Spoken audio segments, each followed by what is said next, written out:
What's good, and welcome into the Herb Howard Show. My name is Herb Howard. We are live from the Bigs Studios. Got a great show planned for you guys today. I'm excited about the Around the League segment. There are some huge games going on across the NFL with huge playoff implications all weekend long. Gonna get into the Thursday night game, which is an absolute thriller out in the NFC West. Of course, we're gonna talk about some of the Bears.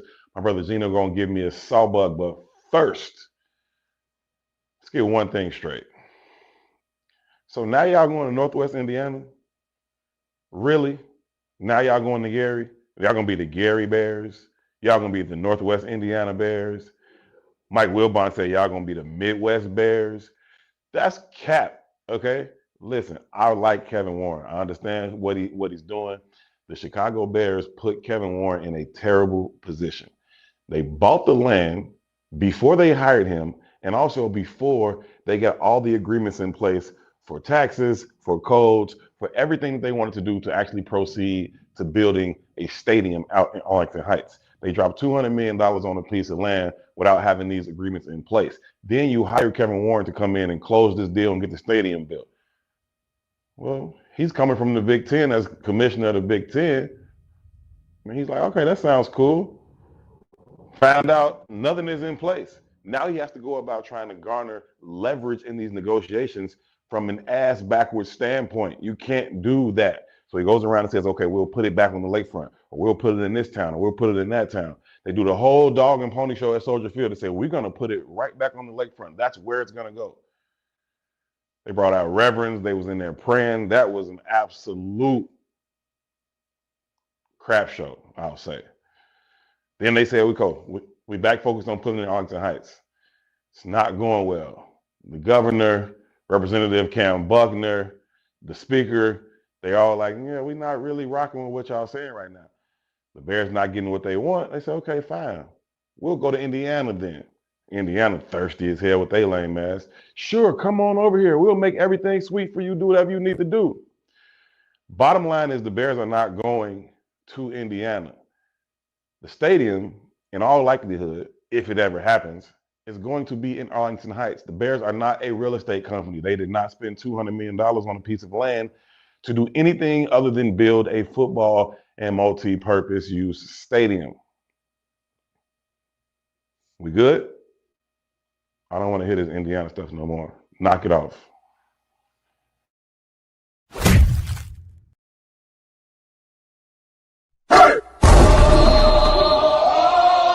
Look, welcome to Plants on the Gridiron. It's Chicago's first and only plant-based tailgate. Here comes the, y'all don't really want it like that. Yeah. Here comes the, no. Here comes the, oh. Here comes the, y'all don't really want it like that.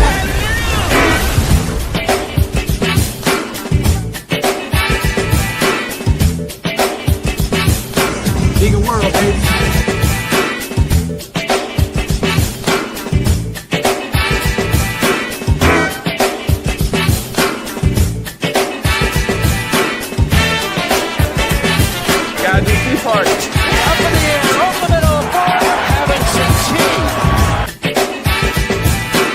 And here's what we love. It is Chicago's most unique event. We combine health, we combine sports, love of football, and you gotta bear down. Chicago Bears, baby.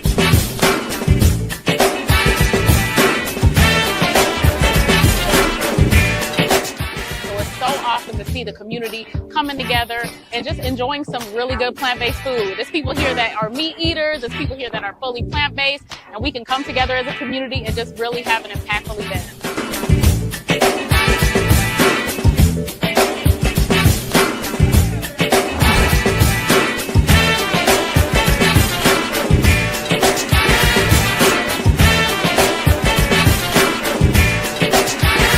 Because we are Chicago homegrown. Come late, the food gonna be gone. Oh, I swear to God, ain't coming late.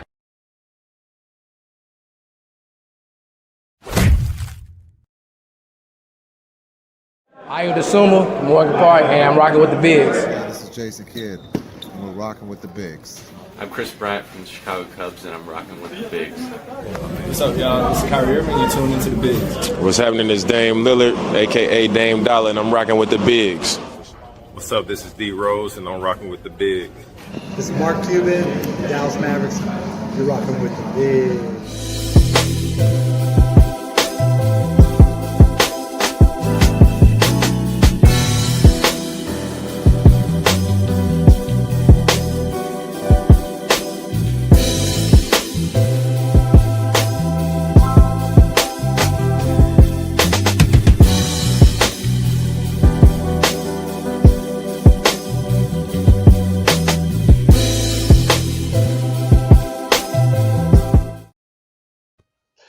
Welcome back inside the big studios. My name is Herb Howard. Appreciate all of y'all for tuning in today. Listen, if you caught the intro, I don't know what the Bears are doing. I mean, I actually do know what the Bears are doing. They're just trying to garner leverage for these negotiations. They're trying to make the politicians believe that they'll go to Indiana, and they need the public support. And if you tell Chicagoans that the Bears are moving to Indiana, they will be upset with the politicians. I've already gotten some feedback from some decision makers just worrying about what the Bears are doing, but all they're doing is having brainstorming sessions for how to figure out how to get some leverage in these negotiations. I get it. I think what Kevin Warren has done has been masterful. I think he's great at his job. I think he was put in a terrible position. Now he's doing what he has to do to try and get this thing done. But the Bears going to Gary, Indiana is not a real thing. That would be the greatest thing for Gary since Michael Jackson. Or Freddie Gibbs. Or Big Gibbo. Gibbo would be the mascot of the Bears if the Bears moved to Gary, Indiana. So that's not going to happen. In all likelihood, it will be back in Arlington Heights. The Bears, they're not a real estate company. They're not trying to sell some land. They're not trying to flip a property. They dropped $200 million, and that's where the Bears are a football. Like, that's where their money comes from. Yeah. The McCaskies get their money from football, Yeah. not from real estate. You know, some of these other owners get money from, they started as a tech company or oil or whatever, right? Now, The Bears' money is football money. That's their business. You see how much richer Steve Ballmer is than the rest of these owners out here? Yeah. It's unbelievable, man. Nah, I mean, listen, it's levels to it. It's levels to it. And while the Bears are an extremely valuable franchise, when you talk about the wealth of the owners specifically, that's what the Bears' bread come from. It's football. Yeah. So, you know, they're not.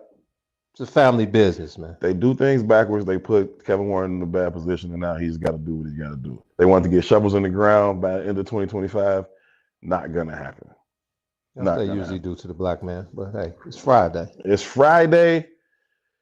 It is the Herb Howard Show. The Bears have a humongous game tomorrow. Gino, welcome into the segment we like to call Give Me a Sawbuck, which I don't know why, because we chop it up for a dub. It's never been a Sawbuck, but I like the name, man. Hey, I like the name. It's very crib, and we gonna rock with it. And who never liked a little extra in their Sawbuck? Like, you know what I mean? I used to, man, we used to be on 83rd and Stony. Yeah. Them Sid sacks. Yeah. Oh, man, the biggest Sawbucks you ever seen in your life. There you go. Shout out to Sid, man. There you go. Sid sacks.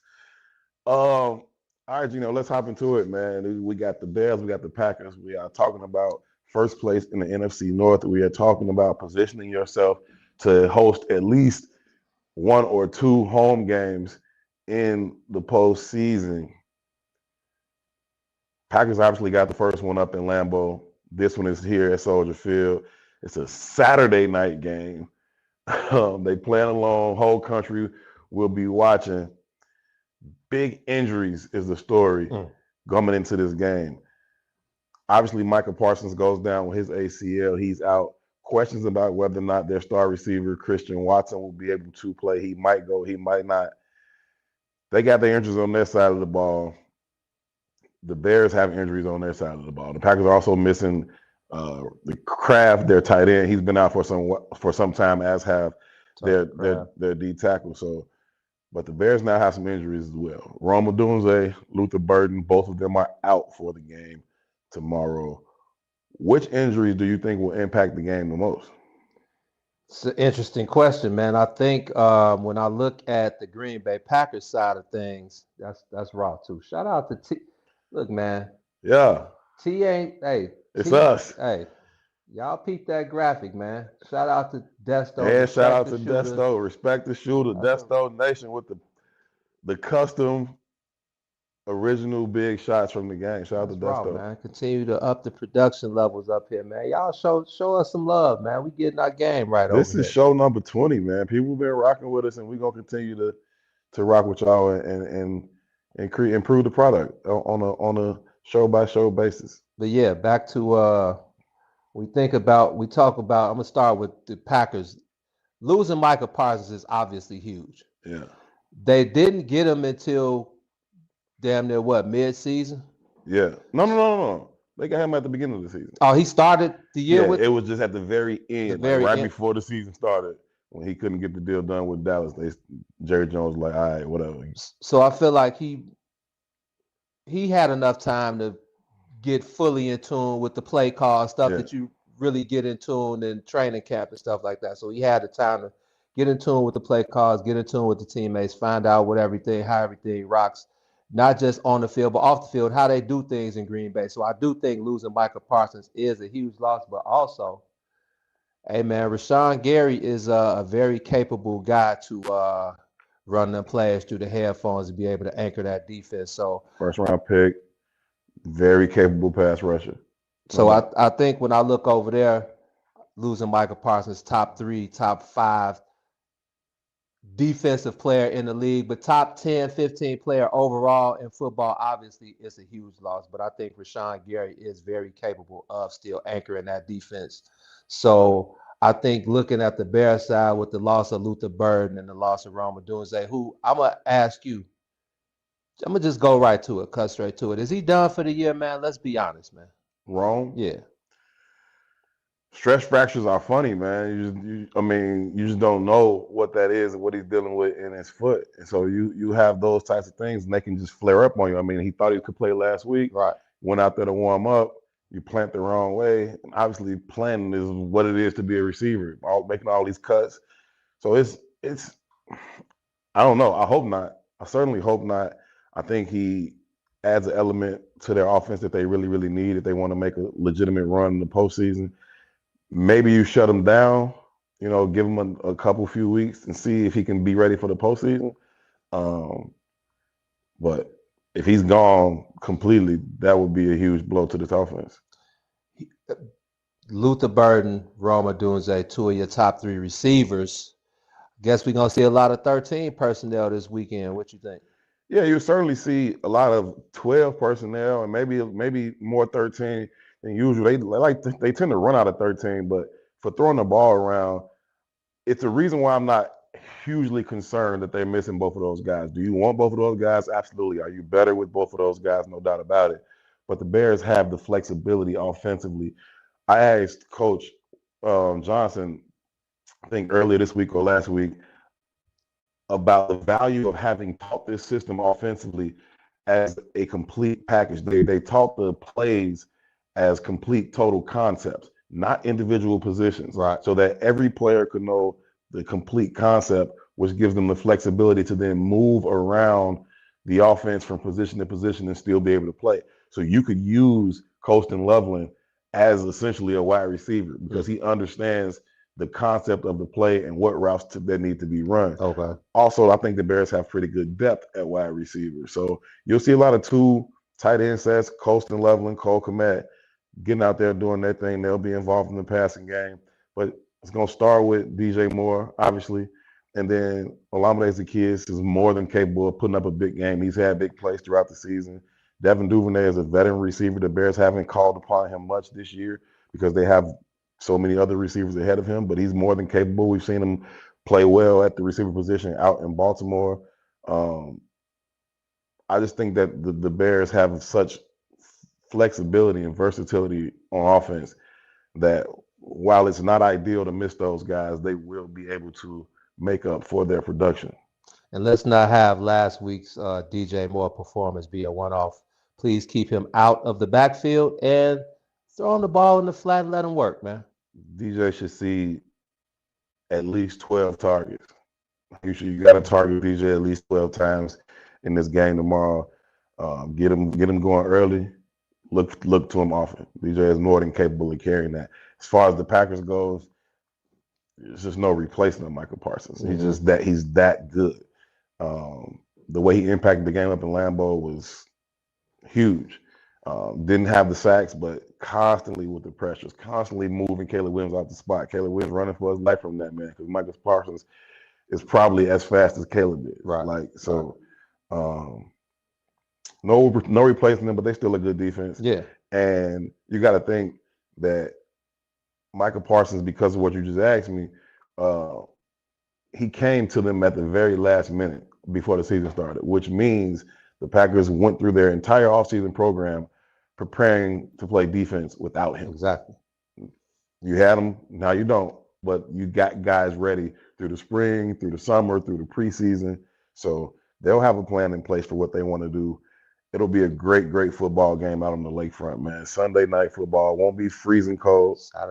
Saturday night football. Look at you, man. This is it, man. This is it, man. This is huge. The city is buzzing. Let's talk about that, man. The buzz around the city is absolutely crazy right now.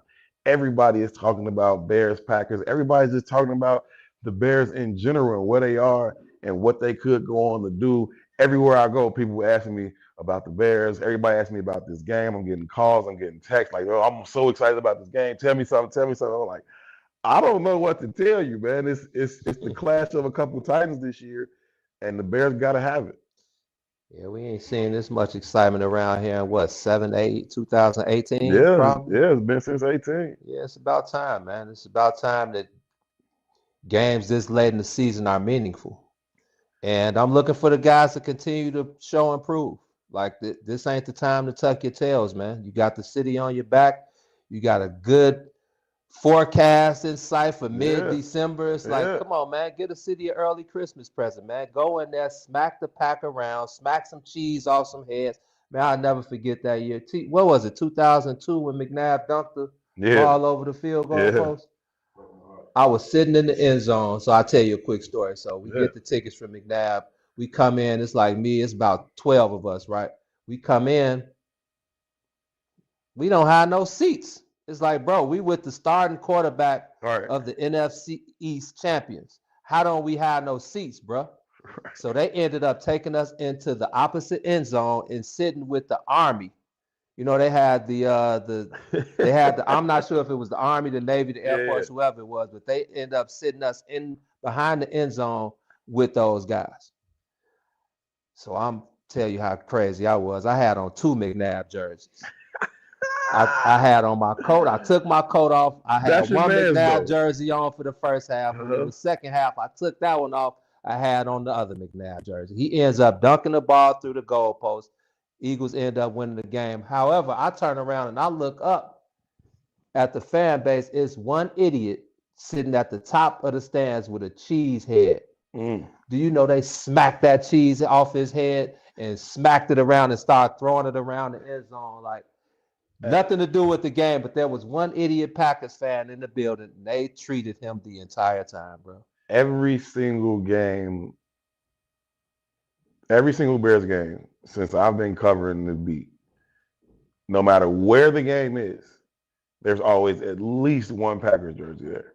Like, they hate the Bears. They got to show up somehow and just like hate on the Bears. I don't care if we in LA, Houston, Dallas, Detroit, somebody shows up to the Bears game with a Packers jersey on. It's like, we get it.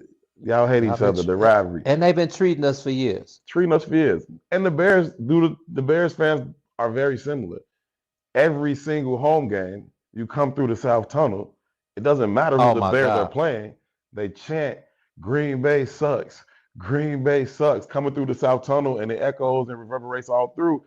And that's every single, they could be playing the Buffalo Bills. They come through that tunnel and Green Bay sucks. So you're going to hear that times a million tomorrow for sure coming through that South Tunnel. So, you know, it just is what it is, man. But I'm with you 100%. The Bears got to step up. They got to, this is it, right? Everything else to this point, null and void. Yeah. Handle business right now, then you control your own destiny in terms of, you talking about home game at Soldier Field for playoffs? Don't nobody want to come to the lakefront in January. Don't nobody want to do that. And so that's what you're fighting for right now. I was hoping that, I'll get into that on around the league segment, but you know what the lakefront is in January. Oh. You want the teams to have to come see you over here. So take care of business. Show up and show out, man. And the Bears don't want to have to travel that first week of the playoffs either. You don't want to have to go to Seattle. You don't want to have to go. I mean, like you said, LA, it's like, so far, yeah, whatever. But you still don't want to you want to have that first playoff game at the crib in your house. You want to be settled, ready, and get those teams coming in, like you said, that don't know what it's like to play on that lakefront December. And you talk about a potential for a third game between the Bears and the Packers, right? Because somebody's going to win this game, and they're going to be currently at the 2 seed because they're still going to be behind the Seahawks who won last night. Right. And then somebody's going to lose this game and may get down to the 7 seed, depends on what happens. If they end up 2-7, they're going to play each other in that wild card round. You don't want to go to Lambeau for that. You do not. Make them boys come back here, if anything. Yeah. You know what I mean? So, lot on the line, coming into this particular game.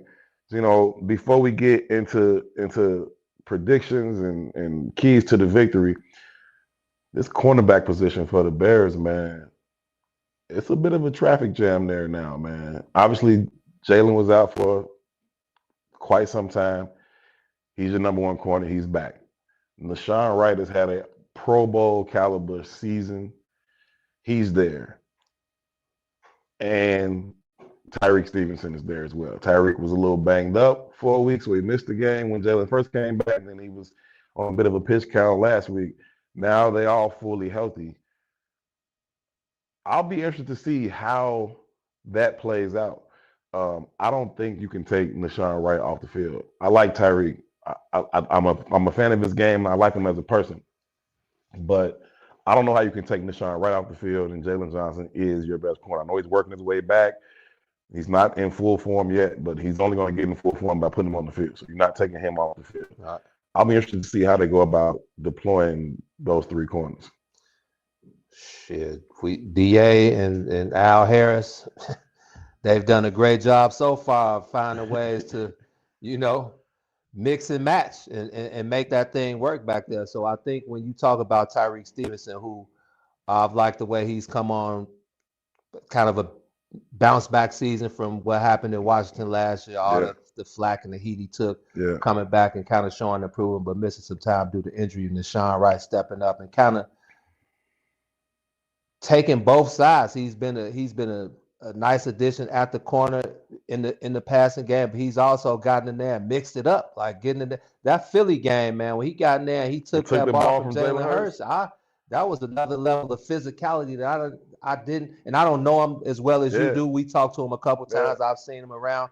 The height, the length. Yeah, he's a tall, lanky guy. You don't think of him as a physical corner, but that just showed that he was about that. So I agree with you 100%. I feel like DA and Al Harris is just another week in the lab for him, man. And shout out to Ben Johnson for surrounding himself with guys who. I don't think Ben Johnson wanted to go in here like, yeah, I'm the man, I'm the smartest guy in the room. This is my show. He surrounded himself with guys who will be able to hold each other accountable, and they're masters of their own domain out there. So I don't think there's going to be a problem with that. I think whether they're going to run some nickel, whether they're going to run some dime, like, our boy Spider-Man, is he done for the season? Yeah, he shut down again. So just continuing to find ways. Even the linebacker position with Noah Sewell and who's going to be in there this week? Is it going to be Tremaine Edmonds or DeMarco Jackson? DeMarco Jackson. It's like DA has continued to find ways to mix it up. So I'm almost 100% sure they won't have an issue back there. No, I don't think they have an issue. I'll just be interested to see, how they go about deploying and who they put on the field. To your point, Coach put together a phenomenal staff, like just a phenomenal staff of people around him, and then listening to them.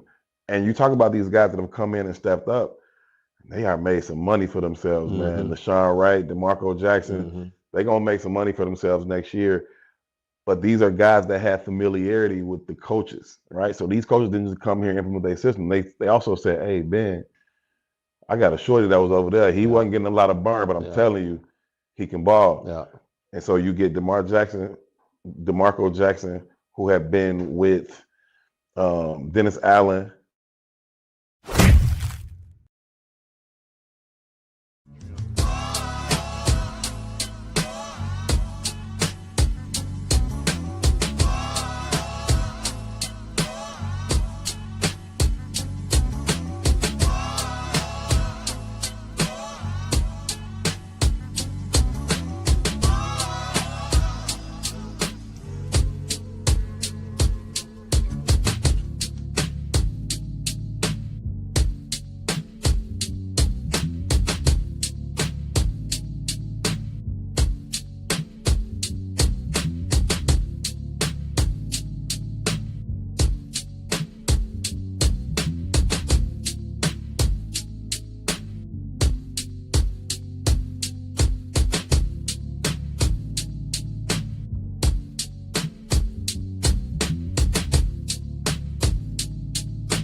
So as these guys continue to play at a high level, I think part of it is due to their familiarity with the coaches that they were with.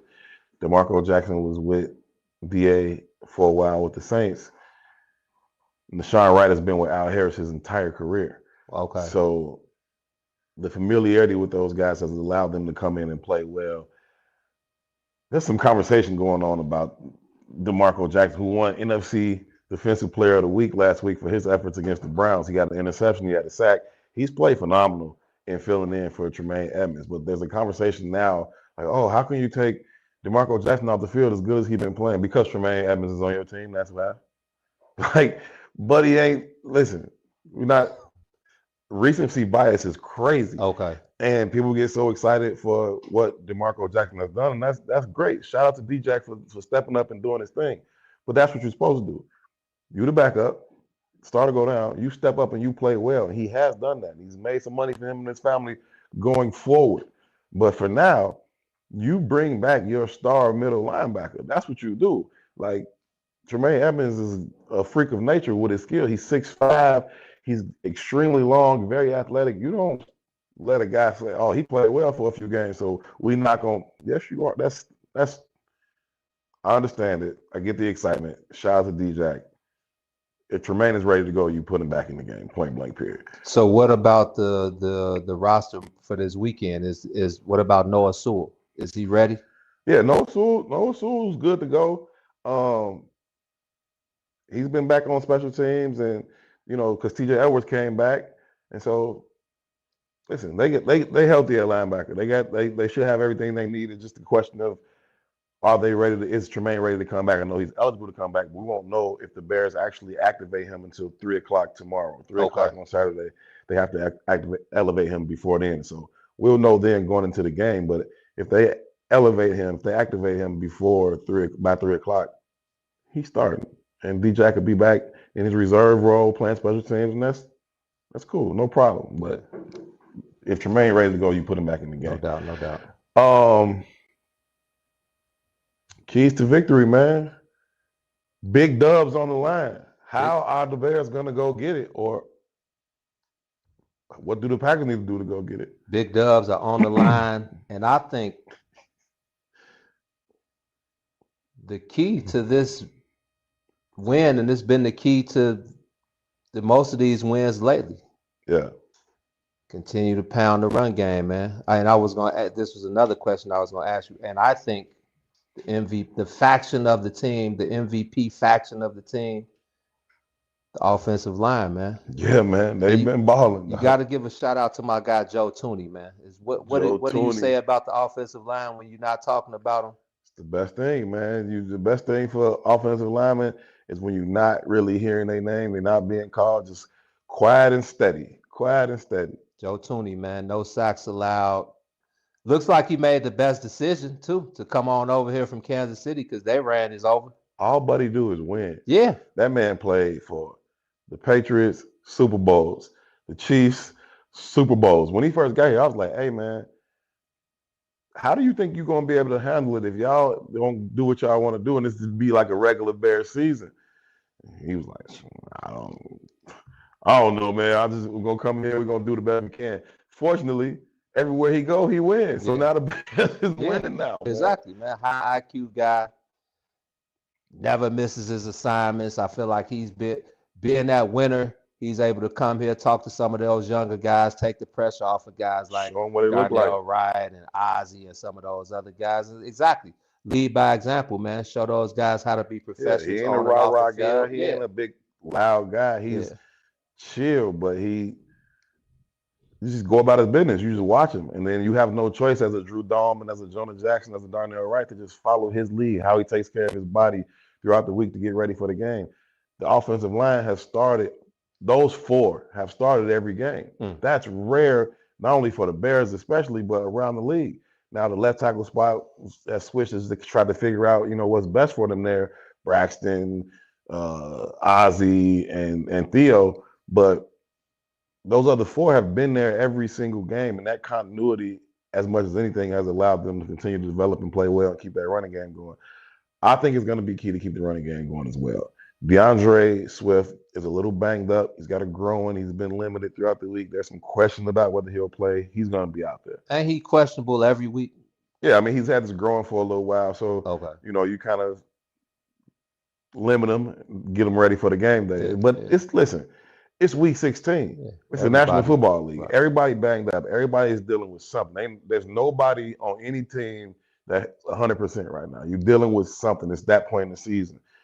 So, you do what you got to do to get to game day, and then you go out there and you put your best foot forward. Dre be out there on the field. I agree with you. They have to be able to run the ball. They have to be able to use the running game to set up the passing game. We talk about them being banged up at wide receivers, so they're going to have these tight ends on the field. That should actually lean into their ability to use the play action, because you can have those tight ends on the field for the running game, and then you can throw the ball to those guys. That's the value of having tight ends that have the kind of ability that Cole Kmet and Colston Loveland have. So run the ball, lean into it, set the play action, continue to play opportunistic defense, take the ball away when the opportunities present themselves. I like the Bears in this game, man. I really, really do. What's your prediction on the score? I'm trying to think, man. Is it a confident Caleb Williams or is it a cocky Caleb Williams? I feel like his swag has turned up a little bit in these last 2 weeks. He's continued to elevate his play. Again, I told you, like I've seen these last few weeks, the intangibles are there, the confidence is there, but I feel like I'm seeing a little cockiness, man, and I ain't mad at it, man. I feel like you have to have that as a quarterback, especially if you consider yourself, when you're looking at Bo Nix and Drake May and all these other guys who are leading their teams, and they're getting the pub. We got Drake May. Is he going to win the MVP this year? It's like, when you look at those guys, and we heard Caleb say, I'm not really paying attention. Yes, you are. You are. You know what's going on. You hear it. You watch SportsCenter. You watch all these NFL shows every week. So I like the Caleb Williams I'm seeing. I like a little bit of cockiness that I'm seeing. Hey, man, I make every throw. Next. So. Big dubs. Big dubs, man. And I think it might not even be close. And when I say close, I'm talking about a field goal. Yeah. I'm going Bears 27, Packers 17. I'm right there with you. You're gonna hear my score. I'm so close with you on that. And listen, I'm cool with the confidence and the cockiness. There's really no way. There's no other way to play the position. Right. You gotta believe you're the best. Every time I stepped on the field, I was like, "What you gonna do with me?" The arrogance of it, like when you whether see it's true him, or not. when you see him in his walk and his talk. And I'm not trying to compare him, but I would just throw like when you see Matthew. Not trying to. There's no comparison to Matt Stafford and golf and some of these guys who've been around for a minute. When you watch them, they just go, they just play, they just run up the numbers, they just win and win and win, and you wouldn't know what they did. But when you see Caleb and I feel it, man. I'm feeling it, man. No other way to play the position. You got to have that kind of confidence, and you have to press that confidence upon your teammates. They got to believe, like, we got a chance because we got our quarterback. Caleb is positioning himself that way. Shout out to him for feeling this stuff a little bit. Pop your shit, shorty. I'm good with it. You on the Justin Fields, man? Yeah, 100%. Oh, okay. I want to Justin Fields. Okay.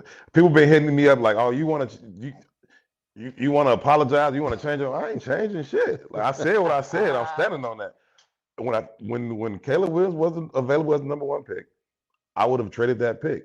It would have came with 3 additional first-round picks, and you build the system around Justin. Now, what's good is that we get Ben Johnson out of the deal.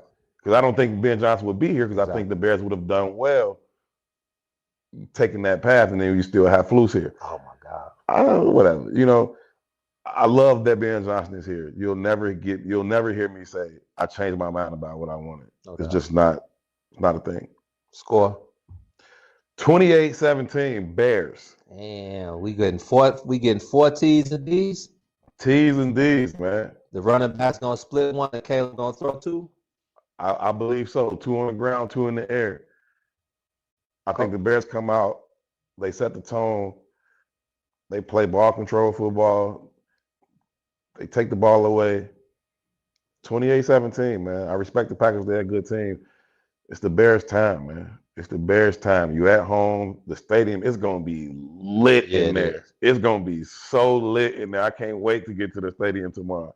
It's going to be super lit. Go out there and make plays, man. That's what you talk about, that confidence, that cockiness. This the games. Night game, prime time, whole country watching. Go handle business, man. Don't let Jordan Love get comfortable, please. I'm so tired of him just looking like he's chilling back there, throwing 30 yards, poppers off his back foot. It's like, hey, man, if y'all don't put his face in the ground tomorrow, put his face in the ground, bro. Shorty cool at the other side of the pillow, man. 28-17 Bears is my prediction. 27-17 Bears is your prediction. Big dubs for the Bears. I'm going to ask you to hang around for Around the League because there's some things I want to get into with you. We got to take a quick break. When we come back, we'll go around the league. We'll check in with some of y'all on these comments as well. If y'all got questions or concerns, put them in the chat right now. We'll be right back to get to your questions and go around the league.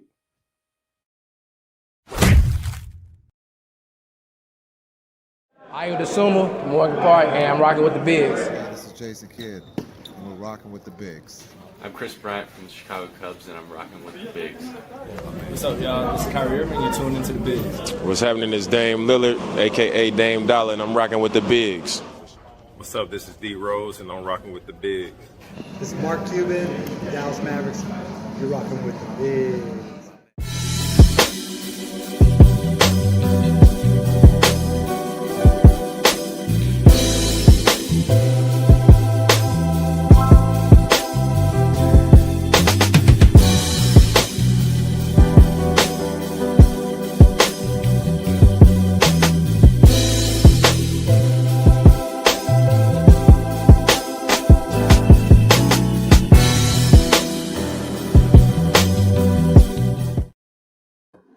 Welcome back to the Herb Howard Show. We are live from inside the big studio. My brother Gino hanging out with me for an extra segment as we prepare to go around the league. But first, let's check in with the people. First and foremost, we got a $20 super chat coming in from Bears super fan Crystal. Packer Week deserves a Super Bears dub. 24-21. Fuck Green Bay, Bears down. I hear you, Crystal. Let's get it popping. Let's get it popping. Kevin Warren clearly doesn't understand Chicago's political landscape. This ain't Minneapolis. Yeah, Chicago is a different breed. Illinois is a different breed when you talk about politics. That's really what the Windy City is about, but that's a different conversation. But listen, I think that he was put in a bad position from the get-go. You don't negotiate backwards. You don't buy the land then be like, hey, also this is what I want on the tax and this one. I don't gotta talk to you no more. You already bought it. Right. You know what I'm saying? When everybody wanted you to come there, and you're like, okay, we thinking about buying it, we'll buy it, but what y'all got for me? What it's looking like on the taxes, what it's looking like on the all of that matters. After you bought it, the leverage is gone. So now you gotta go around and say you're gonna put the stadium in Timbuktu or whatever. It's like, Whatever, Go man. to the stadium on Virginia Street in GI, man. Hey, they got plenty of space. Ain't nothing in Gary, Oh, Joe. man. Ain't nothing in Gary. Oh, man. Let's see. Debo says, I hope the crowd is rocking at Soldier Field. Please be quiet while we're on offense and go absolutely crazy when we're on defense. That is true, man. That's always a pet peeve of mine. Bears fans are phenomenal, but they do not They're understand when to drunk be quiet. before they get in the stadium, man. Have y'all ever been at these tailgates? Yes. Oh my God, these people be there before we get there, man. Media got to be there 3 hours before the game. Do y'all know what time them fans be out there, man? 4, 5, 6 hours before the game. Lit. Come on, man. Ain't no being quiet, period. They don't understand. Like, the Bears get down close to the goal line, they finna score a touchdown. They so excited about the touchdown, they making hella noise. Like, I can't hear, bro. Be quiet. You know what I'm saying? So the quarterbacks and the coaches all got to be like, be quiet, be quiet. Or the Bears, they want to go for it on 4th down. Fans get so excited. Like, oh, we going for it on 4th down. Start screaming and yelling. Shut up so we can make the play call, get our adjustments, get the audibles, whatever we need to do. Be quiet, bro. Bears fans be too charged for the quiet. They like, hey, we yelling for everybody, everything, don't matter. Crystal says, absolutely not mad how things turned out, but Justin was my guy. That's 100%. Justin was my dude. And you'll never get me to believe that you couldn't have built a Super Bowl team around him and his skill set. It's what the Eagles have done with Jalen Hurts. They have a very, very similar skill set. You put a whole team around them, you could have won a Super Bowl with Justin. But Caleb is here. I'm in complete support of Caleb. I'm absolutely thrilled that Ben Johnson is the head coach. And so it's worked out well, but you ain't going to get me to have no revisionist history. Knock it off. I'm a Justin guy too, man. So it's all love. I just like to poke at you with that because people not going to let you live that one down, man. It ain't nothing to live down. I said what I said. It's all good. I'm standing on it. You never get me to come off of it. Let's go around the league right quick, man. Oh, Sadiq, I saw you in the comments, Sadiq. I saw you in the comments nominating somebody for buddy ass tweaking. I don't know who it was. It was either P or it was T. But what's funny about it is the irony of it. First of all, I love that you're in tune with the segments of the shows and nominating. I love how we building the whole community with this thing. What's funny is we came into the show patting ourselves on the back about how much better we do. Like, oh yeah, we the shit. We got this and this. I jinxed it, huh? Shout out. Was it P or was it T, man? It was PT. PT. It was PT. Shout out to Sadiq for that, man. That's beautiful. We got to go around the league, man. There's some big games this week, man. And we get into that time of year where they all big games. There's playoff implications for everything that is going on. We talking about seeding. We talking about home games. We talking about winning divisions versus being wild card. All of these things are going on. Let's first start with that huge game that happened last night. Ooh. Thursday night football was cracking. I knew it was going to be a great game. You got two teams that were vying for the top seed in the NFC East. The LA Rams going up to Seattle to play the Seahawks in front of the 12th man. Tough to win there, ain't it? Oh, man. That's where you don't want to go. Oh, man. That's why I was rooting for the Rams to win the game. Because I'm like, listen, I want the Rams to win the game because if they do end up with the number one seed, and there'll still be time to go, potentially that's where the conference championship could be. And if the Bears get there, I'd much rather go to SoFi in LA than go to Seattle. For a couple reasons. One, SoFi is not a real home field advantage. You talking about LA, it's a bunch of transplants. Nobody, you know what I mean? Bears fans travel like crazy anyway. So the Bears fans would be out there, and the Rams have moved around so much. It's like they don't have that real home field advantage like you have in Seattle, where you got rabid Seahawk fans going absolutely crazy. They call it the 12th man for a reason. That is a tough place to go and play and a tough place to go win. You talk about a conference championship game, you don't want to go to Seattle. So I was hoping that the Rams would win. Started out that way. They was balling. They got up to a point where they had a 30-14 lead. Sam Darnold and that Seahawks defense said, all right, let's turn it up a notch. And the kicking game, all three phases, turned it up a notch. Ultimately, the Seahawks won 38-37 in overtime on a two-point conversion. Their third two-point conversion, successful two-point conversion of the game as they were down 16. It came all the way back stole it from the Rams. Jackson Smith and Jigma turned it up in that second half. He was quiet in that first half. He was quiet as a church mouse Yeah, that he first was. half. He ended up with, I think, 8 or 9 catches for like 96, 97 yards and a touchdown. touch. So. Yeah. But Puka Nacua on the other side, man, I love the usage. I love him and Matt Stafford's relationship. It's like you got him, use him, man. Like I'm gonna go to you every time, bro. Every time, man. He is a beast. They were playing without Devontae Adams, were the Rams. Puka Nacua was obviously going to be the main target. He was. He stepped up. He had himself a huge game, and it looked like they were going to have a victory. They were up 16 points for like 9.5 minutes or something to go. They got the interception. I thought they was good, but that Seahawks defense turned up for 3 straight 3-and-outs, forced a punt. They ran the punt back. Shaheen ran the punt back for a touchdown, and the Seahawks just got a little bit of spark of life, and then they had the craziest 2-point conversion play I've ever seen in my life. They tried to throw a backward screen pass to a receiver to the left of the quarterback. Sam Darnold threw the ball. It actually hit the Rams defensive end in the helmet, fell incomplete initially. The ball rolled into the end zone. Charbonnet, the Seahawks running back, goes over and just picks the ball up casually like the play is over, like you're going to pick it up, just kind of make sure or whatever and hand it back to the ref. Thought the play was over. It was ruled incomplete. Upon further review, it was deemed to be a backwards pass, which made it a lateral and a live ball as it hit the ground. With the clear recovery from Charbonnet, it is now a successful 2-point conversion attempt. Absolutely insane. I've never seen anything like it. That's probably the wildest 2-point conversion in the history of the National Football League, especially considering what was at stake in this game. That was absolutely bananas. But as it stands, the Seahawks are now the top seed in the NFC. If they win out, the road to the Super Bowl goes through Seattle and the NFC. The Rams now drop down to a wild card position.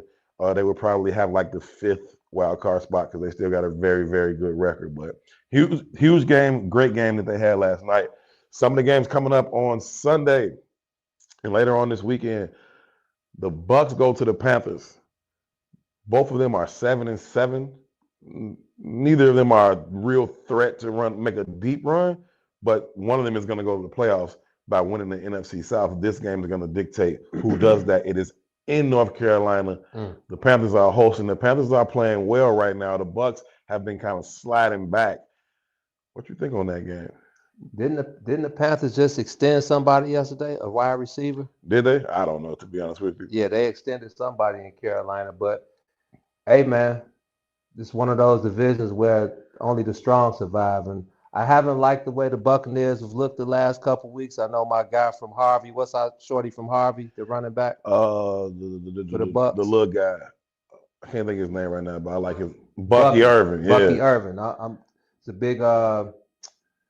big lift for them to get him back. Baker Mayfield's kind of falling off a little bit coming down. Baker Mayfield was under the MVP act the first half of the season. That's over. Yeah, that's over with. So you got the veteran quarterback in Baker Mayfield going with the up-and-coming star Bryce Young. A chance for Bryce Young to cement himself and say, hey, I'm here, put me in the conversation. Put him in the conversation, man. I'm taking Carolina, bro.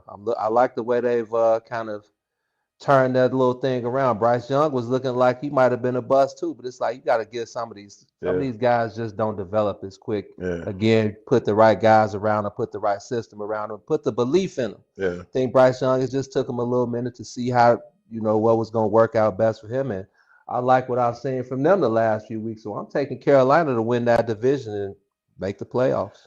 I think I'm going to take Carolina too, man. Bryce Young was one of those quarterbacks that was looking like a bust. It was like another Bama quarterback that just, they come in and they tend to fizzle out in the league, except Jalen Hurts. But Tua, he didn't lost his spot. And, going back to all those guys. But I just like the way the Panthers are playing right now, and I don't really like the way the Bucs are playing right now. You had Coach come out and curse them out, called them everything but a child of God, cursing them out in the press conference. So I don't know. There's some turmoil going up there right now. I do like the veteran leadership of Baker Mayfield being able to go on the road and win a big game. But at the end of the day, as a total team, I think the Panthers are just playing better. I'm taking them.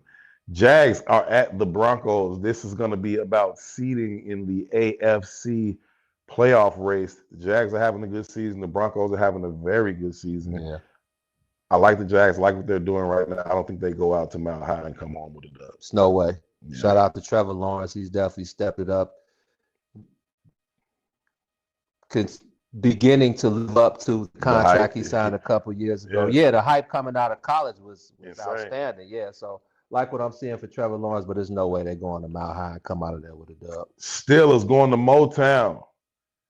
A-Rod, the landlord, Mike Tomlin, going to Motown. Implications for the Bears here. If the Bears win and the Steelers go beat the Lions, the Bears solidify their playoff. They lock in their playoff spot. So we can knock the Lions out right now. The Bears can take care of their business. The Steelers can go to Ford Field and take care of business. Do you think the Steelers can go up there and get it done? No. I don't know why you come up here messing with these people. Hey, man, Jahmyr Gibbs and D-Mo and Jared Goff and St. Brown and the receivers and everything they got going on, they not just going to roll over and die. I know they still got playoffs in their sight, so I'm looking for them to defend the home field. I know TJ Watt is coming in there looking to wreck some havoc, but it ain't happening, man. Detroit with the dub. I don't know if I'm speaking with my heart or my brain here, but I'm going to take the Steelers. You're thinking with your heart. I definitely want them to go up there and get it done. I'm also a big Mike Tomlin guy. I think he can rally those guys and get them ready to go up there and play what will be a tough game. I also don't believe the Lions are going to lay down and roll over. It's not who they are. It's not who their head coach is. They got a lot of great players on that team. They are going to fight for their playoff lives and scratch and claw with everything they got. I think the Steelers will come up there with the right mentality, do the same thing, and they'll win a very, very close game. I think it'll come down to the last drive for sure. I'm taking the Steelers, though, man. I think they like the Steelers. I don't know why I watch so much Steelers football. It seems like they're on national TV every week. Been a lot of them, yeah. Aaron Rodgers is obviously the reason why, but yeah. I feel like they're wax on, wax off. It's 1 week they're good, the next week they stink. So they played a good game last week against Miami, I think it was. They killed Miami. I think this is the week where they come out on the other end.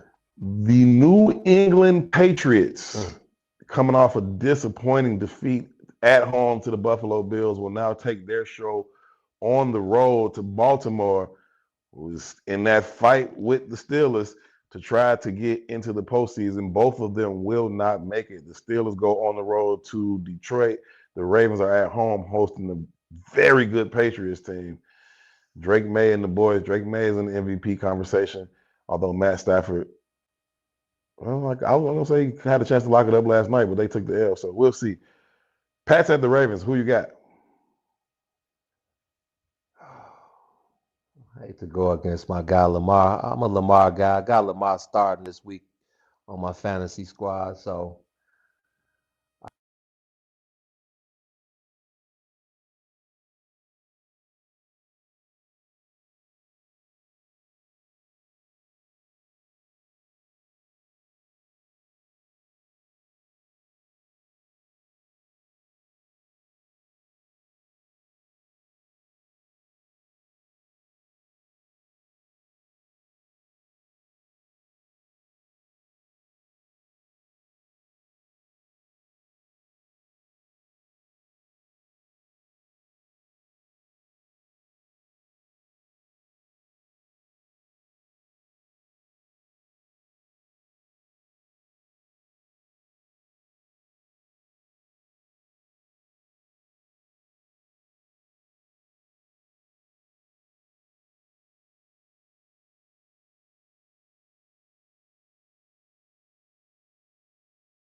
What's happening, y'all? Obviously, we had another technical difficulty, man. But I didn't want to close out giving y'all a proper send off and a proper goodbye. Thank you, y'all, for being here.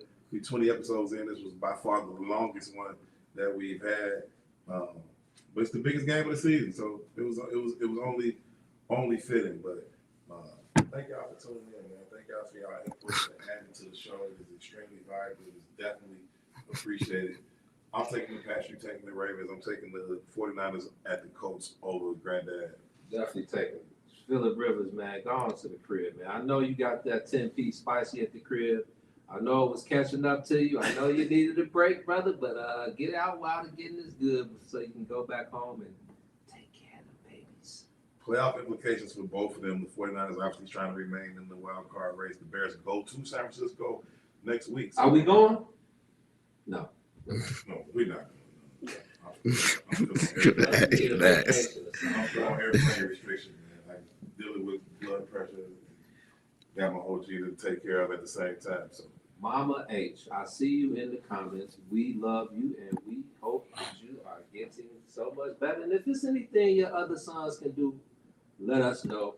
We'll drive over to the east side. And tell us sit down. Tell us sit down. And sit down, man. Herb told us you're over there moving around. I know you're fidgety. I know you used to getting up and moving around and being the boss of things, but it's okay. Sit down. Let us do it. Let us take care of your life work. We got to get up out of here, man. Bears. Big dubs. I feel like I might have wanted to crack one of these. Is it too early to bust one of these? It's never too early. It's yes. We got very early. We got bubbles in the fridge.